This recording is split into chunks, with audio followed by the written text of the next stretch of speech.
Hello welcome back to my channel. ఈరోజు వీడియోలో వచ్చేసి ఏంటంటే మనం మళ్ళీ ఒక ట్రిప్ వేస్తున్నాం. ఎక్కడికో కాదు, తిరుపతి. స్పెషల్గా తిరుపతికి వెళ్ళేటప్పుడు మనం స్వామివారిని దర్శనం చేసుకునేటప్పుడు పంచ కట్టుకొని ట్రెడిషనల్ వేర్లో మనం తిరుమలలో ఉన్న వెంకటేశ్వర స్వామిని దర్శనం చేసుకుంటాం.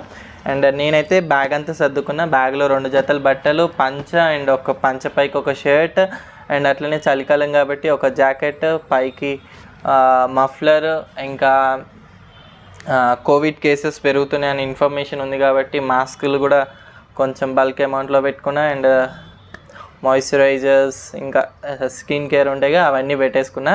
మినీ వ్లాగ్ లెక్క చేద్దాం. మినీ వ్లాగ్ కాదు సారీ.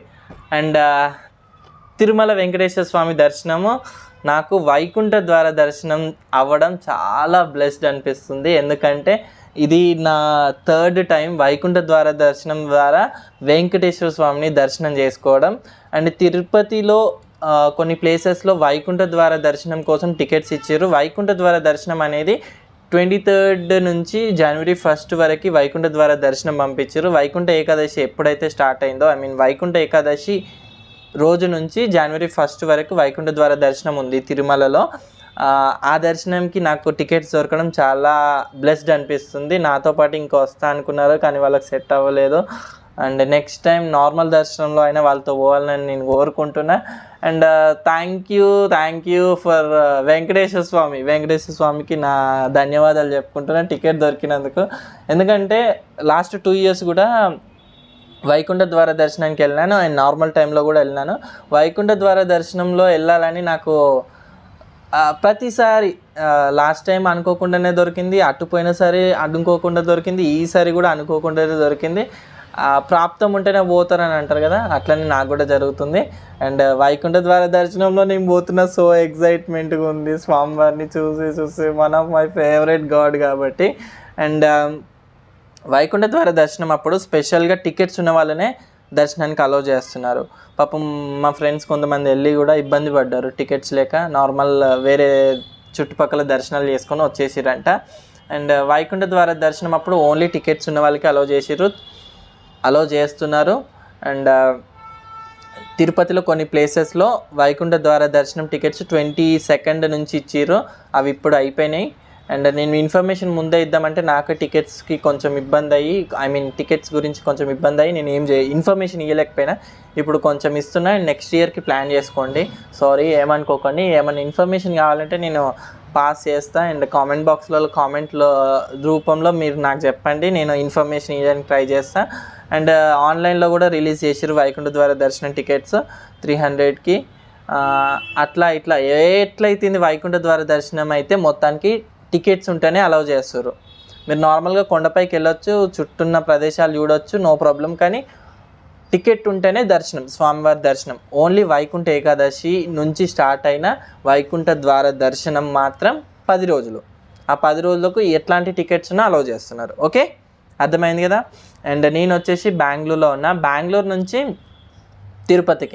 తిరుపతి నుంచి కాణిపాకం టు అలివేలు మంగాపురం టు అలిపిరి మెట్లు కాదు, మన కపిలతీర్థం దర్శనం చేసుకున్న తర్వాత అక్కడ స్నానం చేసి దర్శనం చేసుకున్న తర్వాత అలిపిరి మెట్ల దగ్గర దండం పెట్టేసుకొని అలిపిరి మెట్ల ద్వారా నుంచి కొండపైకి వెళ్ళేసి, కొండపైన ఫస్ట్ నేను వెళ్ళి గోపురం దగ్గర నిల్చొని నేను ఎప్పుడైనా అంతే, స్వామివారి దగ్గరికి వెళ్ళేటప్పుడు అలిపిరి ద్వారలో కూడా నేను ఏం తినా, మ్యాక్సిమం కాదు అసలు ఏం తినకుండానే పోతా.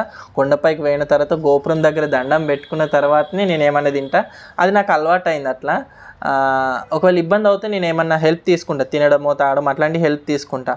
అందరికీ అట్లా చెప్పట్లేదు, నాకైతే పర్సనల్గా నేను చెప్తున్నా.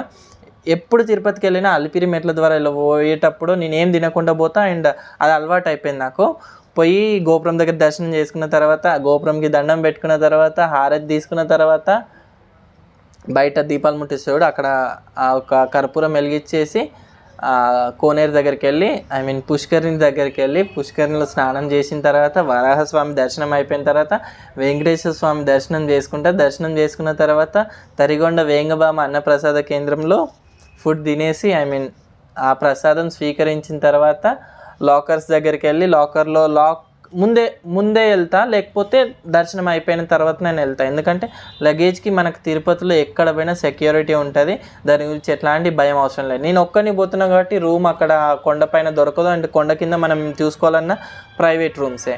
కొండ కిందనేమో తిరుపతి అంటారు, కొండ పైననేమో తిరుమల అంటారు. ఇది నాకు కన్ఫ్యూజన్ ఉండే, అండ్ మీకు కూడా కొంతమంది కన్ఫ్యూజన్ ఉంటే తెలుసుకోండి. ఇప్పుడు నాకు తెలియదు, అండ్ ఇప్పుడు తెలుసుకున్నా కాబట్టి మీకు ఇన్ఫర్మేషన్ ఇస్తున్నా. తెలిస్తే గమ్మున ఉండండి, మాకు తెలుసులేవా అని డైలాగ్ లేయకండి. అండ్ నెక్స్ట్ వచ్చేసి అదే అన్నీ అయిపోయిన తర్వాత మళ్ళీ కొండ కిందకి వచ్చేసి కింద ఉన్న టెంపుల్స్ చూసేసుకొని వీలైతే శ్రీకాళహస్తికి వెళ్ళి రిటర్న్ అవుతా, లేకపోతే డైరెక్ట్ బెంగళూరుకే వచ్చేస్తా. ఈ వీడియోలో అన్నీ నేను వ్లాగ్స్ చేసి పెడదాం అనుకుంటున్నా, షార్ట్ వీడియోస్ చేసి పెడదాం అనుకుంటున్నా. ట్రిప్ బాగా జరగాలని నాకు బ్లెస్సింగ్స్ ఇవ్వండి, అండ్ ట్రిప్ అద్భుతంగా జరగాలని బ్లెస్సింగ్స్ ఇవ్వండి. స్వామివారి అనుగ్రహం నాతో పాటు మీకు కూడా ఉండాలని నేను మొక్కుతా, అండ్ మీరు కూడా నా కోసం మొక్కండి. 2024 అందరికీ బాగుండాలని మనస్ఫూర్తిగా కోరుకుంటున్నా. అండ్ ఎలాంటి ఇన్ఫర్మేషన్ అయినా, ఎలాంటి డౌట్స్ ఏమైనా ఉన్నా కూడా, టికెట్స్ గురించి ఆర్ దర్శనాల గురించి ఏమైనా ఇన్ఫర్మేషన్ కావాలంటే కామెంట్ బాక్స్లో కామెంట్ చేయండి. I will definitely help you. And thank you for watching this video. Shorts వీడియోలు పోస్ట్ చేస్తూ ఉంటా, రెగ్యులర్గా చూడండి. Okay, thank you.